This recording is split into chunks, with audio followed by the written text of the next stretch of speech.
34,000 feet की ऊंचाई पर भूतिया प्लेन में बैठे 121 पैसेंजर्स की मौत कैसे हुई और क्या सच में वो प्लेन भूतिया था या फिर आतंकवादियों ने ये प्लेन हाईजैक कर लिया था? आइए जानते हैं आज की इस मजेदार वीडियो में। ये कहानी है हेलियोस फ्लाइट नंबर 522 की। कहानी की शुरुआत होती है 14 अगस्त 2005 से। तो जब ग्राउंड इंजीनियर अपनी इन्वेस्टिगेशन पूरी कर लेते हैं तो प्लेन अपनी अगली उड़ान भरती है और इसके लिए उसे लैंक्रा इंटरनेशनल एयरपोर्ट से ग्रीस के लिए एंथस इंटरनेशनल एयरपोर्ट तक की उड़ान भरनी थी। इतनी लंबी दूरी तय करने के लिए प्लेन के स्टाफ से लेकर पायलट और क्रू मेंबर की शिफ्ट चेंज की गई और प्लेन की कमान कप्तान हंस जर्गन मैंटर्न के साथ हाथों में सौंपी गई और एक एक करके सभी पैसेंजर्स प्लेन में सवार होते और हेलियोस फ्लाइंग अपना रोल ऑफ प्रोसेस शुरू करते हुए टैक्सी वे से गुजरकर रनवे तक पहुंचते हैं और सभी फ्लाइट चेक कंप्लीट करने के बाद ये फ्लाइट करीब 9 बजे लैंक्रा इंटरनेशनल एयरपोर्ट से टेक ऑफ करती है। कुछ समय ना तो फ्लाइट में बैठे हुए पैसेंजर्स को और ना ही क्रू मेंबर्स को जरा भी अंदाजा था कि ये उड़ान उनकी आखिरी उड़ान साबित हो सकती है, क्योंकि इस समय बादल बिल्कुल साफ थे, मौसम में कोई भी खराबी नहीं दिख रही थी और प्लेन नॉर्मली अपनी स्पीड से आगे बढ़ रहा था। फ्लाइट ने अपने रूट को फॉलो करते हुए समुद्र के ऊपर उड़ते हुए अपनी हाइट बढ़ाना शुरू किया और उड़ान महज 1 घंटे 23 मिनट की ही थी और प्लेन भी अपनी स्पीड से लगातार अपनी मंजिल के करीब पहुंच रहा था। टेक ऑफ के लगभग 10 मिनट बाद प्लेन 12,000 फीट की ऊंचाई पर पहुंच गया, लेकिन तभी अचानक से कुछ ऐसा होता है कि जो सभी के रोंगटे खड़े कर देता है। अचानक से फ्लाइट के कॉकपिट में केबिन प्रेशर वार्निंग अलार्म बजने लगता है और इस बात का ये इंडिकेशन था कि प्लेन के प्रेशर सिस्टम में कुछ खराबी है और पायलट प्लेन की हाइट को और ना बढ़ाए। लेकिन इस समय पायलट ने इस वार्निंग अलार्म को नजरअंदाज कर दिया, जिसके बाद इन्होंने हेलियोस मेंटेनेंस की टीम को मदद के लिए कॉल किया। इस समय प्लेन आसमान में 18,000 फीट की ऊंचाई पर उड़ रहा था और पायलट्स मेंटेनेंस टीम मेंबर्स को प्लेन में हुई खराबी के बारे में बताने की कोशिश कर रहे थे। लेकिन इस समय अचानक से पैसेंजर केबिन में एक अलार्म बजना शुरू हो जाता है और पैसेंजर्स के केबिन में ऑक्सीजन मास्क लटकने लग जाते हैं, जिसकी जानकारी अभी तक पायलट को नहीं थी और वे इससे अपनी लैंडिंग कंफर्मेशन वार्निंग मैसेज में एरर समझ रहे थे।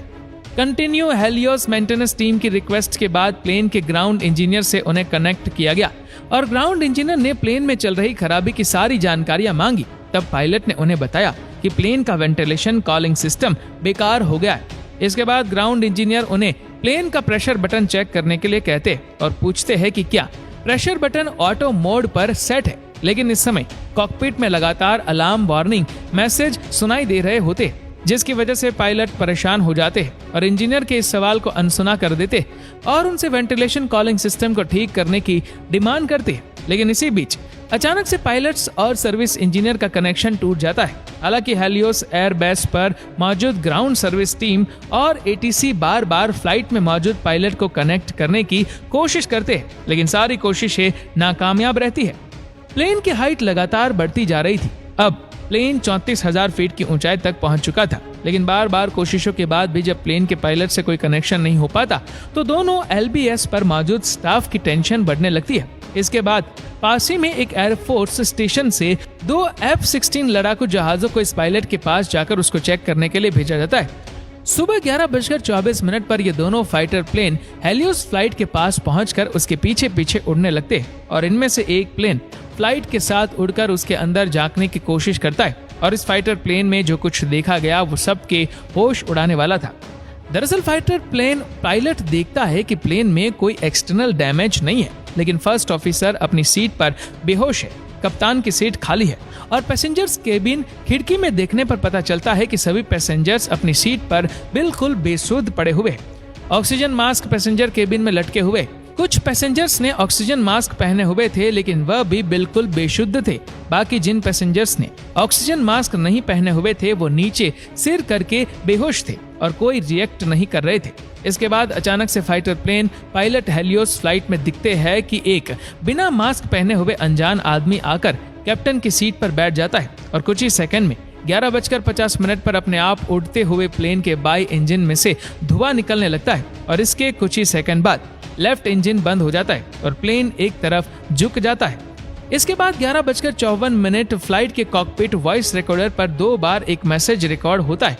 अब तक घड़ी में 12 बज चुके थे और ये प्लेन 7100 फीट पर उड़ रहा था और देखते ही देखते लेफ्ट इंजन के साथ राइट इंजन का फ्यूल खत्म हो जाता है और जैसे ही प्लेन के दोनों इंजन बंद होते हैं प्लेन तेजी से नीचे की तरफ लैंड करने लगता है और महज 4 मिनट के अंदर 12:04 पर यह प्लेन एंथिस एयरपोर्ट से करीब 40 किलोमीटर दूर पहाड़ियों के बीच भयंकर तरीके से क्रैश हो जाता है। इस प्लेन में करीबन 115 पैसेंजर्स के साथ 6 क्रू मेंबर्स मौजूद थे, जिनमें से कोई भी नहीं बचता और सभी 121 लोगों की मौत हो जाती है। लेकिन ये फ्लाइट क्रैश होने के बाद अपने पीछे सवालों का एक ऐसा पिटारा छोड़ गई जो इनका जवाब मिलना मुश्किल था। इस फ्लाइट के क्रैश होने की कोई एक वजह नहीं थी, बल्कि गलतियां शुरू से ही हो रही थी। सबसे पहली गलती थी जब ग्राउंड इंजीनियर को प्लेन में खराबी चेक करने के लिए कहा गया। तब ग्राउंड इंजीनियर ने प्लेन में सहायक विद्युत को यूज करने के लिए प्रेशरिंग सिस्टम को ऑटो से मैनुअल मोड में शिफ्ट किया, लेकिन फ्लाइट को चेक करने के बाद इंजीनियर इसे फिर से ऑटो मोड में शिफ्ट करना भूल गया और ये इस फ्लाइट के क्रैश होने की सबसे बड़ी वजह थी। तो दोस्तों, आपको ये घटना के बारे में जानकारी कैसी लगी हमें कमेंट करके जरूर बताना।